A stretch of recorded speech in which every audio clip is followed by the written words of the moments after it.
ইয়াতে কিছুমান ব্যক্তিয়ে এডিআৰিত ভুল উলিয়াবৰ কাৰণে দিনে ৰাতিয়ে বিৰামহীন প্ৰচেষ্টা কৰি আছে। মই তেওঁলোকক ধন্যবাদ আৰু অভিনন্দন জনাইছোঁ। আপোনালোকে যিমান খুঁত উলিয়াব খোজে খুঁত উলিয়াই থাকক।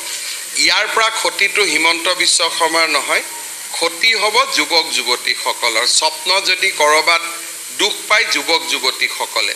গতিকে এই যে এডিআৰি পৰীক্ষাক লৈ ভুল নোহোৱা এটা পৰীক্ষাত ভুল উলিয়াবৰ কাৰণে সংবাদ মাধ্যম এছাম মহলৰ যি অবিৰাম প্ৰচেষ্টা, তাত মই এজন পিতৃ হিচাপে দুখ আৰু শোক পোৱাৰ বাদে মোৰ আগত কোনো ৰাস্তা নাই। মই দুখ পাব লাগিব, কষ্ট পাব লাগিব, তাৰ বাদে কোনো ৰাস্তা নাই। হিমন্ত বিশ্ব শৰ্মাক বেয়া পাওক, কিন্তু 11 লাখ যুৱক যুৱতীক আপোনালোকে বেয়া নাপাব।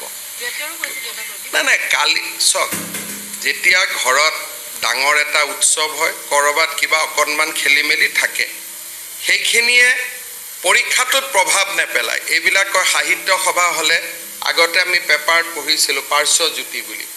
এইবিলাক পাৰ্শ্বজ্যোতি, কিবা ডাঙৰ পৰীক্ষা হ'লে, কিন্তু তাকে লৈ চুট পেণ্ট পিন্ধি টিভিত ওলাই যে পৰীক্ষা বেয়া হৈ গ'ল, প্ৰশ্ন কাকত ওলাই গ'ল, যিটো প্ৰচেষ্টা, এই প্ৰচেষ্টাই অসমৰ সংবাদ মাধ্যমক যুৱক যুৱতীৰ পৰা আঁতৰাই লৈ যাব।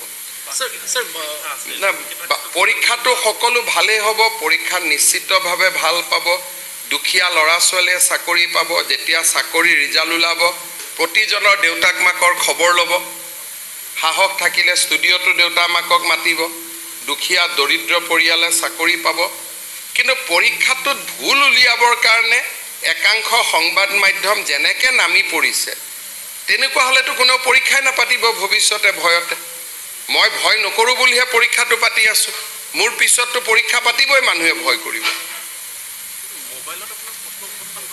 কিন্তু 2:17 তাৰ পিছত পৰীক্ষা হৈ যোৱাৰ পিছত প্ৰশ্নৰ কাকতখনটো এতিয়া খোলা হৈ গ'ল। অহাকালিতো আমি দিয়েই দিম 29 তাৰিখৰ পৰীক্ষা। পৰীক্ষা হোৱাৰ পিছত প্ৰশ্নৰ কাকতখনৰ মূল্য কি থাকিলে? হৈ যোৱা পৰীক্ষা তাৰ পিছত প্ৰশ্নৰ কাকতখন তাৰ মূল্য কি? সেইকাৰণে মই এইবাৰ সেৱাক কৈছোঁ, প্ৰশ্নৰ কাকতখন ঘৰতে লৈ যাব দিব। নহ'লে সংবাদ মাধ্যমে এইখনক লৈ ৰাজনীতি কৰি থাকিব। OMR চিটটো ওলোৱা নাই। আৰু 2:17 ডেৰটাত পৰীক্ষা চেজ হৈছে। 2:17 কিছু শিক্ষাগুৰু বুলিয়ে ক'ম, কিছু শিক্ষাগুৰুৱে প্ৰচেষ্টা কৰিছিল যে এখন মই ফটোষ্টেট কৰি লওঁ। কিয় লৈছিল চাম। কিন্তু তাৰ পৰাতো পৰীক্ষাত একো ক্ষতি হোৱা নাই। পৰীক্ষাটো 1:30টাতে হৈ গ'ল। OMR চিটটো জমা হৈ গ'ল।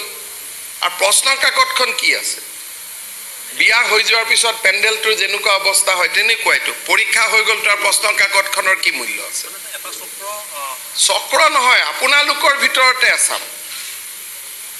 এইটো চক্ৰ নহয়। কালিৰ পৰা জোতা পেণ্ট পিন্ধি ষ্টুডিঅ'বিলাকত 2-3টা টিভিটো এইটোৱে জঁপিয়াব আৰম্ভ কৰিলে। মোৰ চিন্তা এইটো যে সংবাদ মাধ্যম ৰাইজৰ পৰা কিয় আঁতৰি গৈছে ইমান?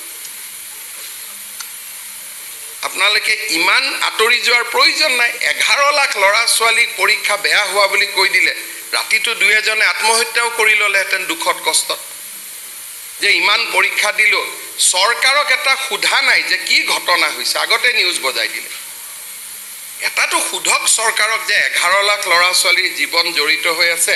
যদি ভুল কথা এটা লওঁ, ৰাতি কোনোবাই আত্মহত্যাও কৰি দিব পাৰে। অসমৰ 2-এটা সংবাদ মাধ্যম, মই নাম নকওঁ আৰু বিশ্বকৰ্মা পূজাৰ দিনা যি ধৰণে মানুহৰ পৰা আঁতৰি গৈ আছে, এইটো চিন্তনীয় বিষয়।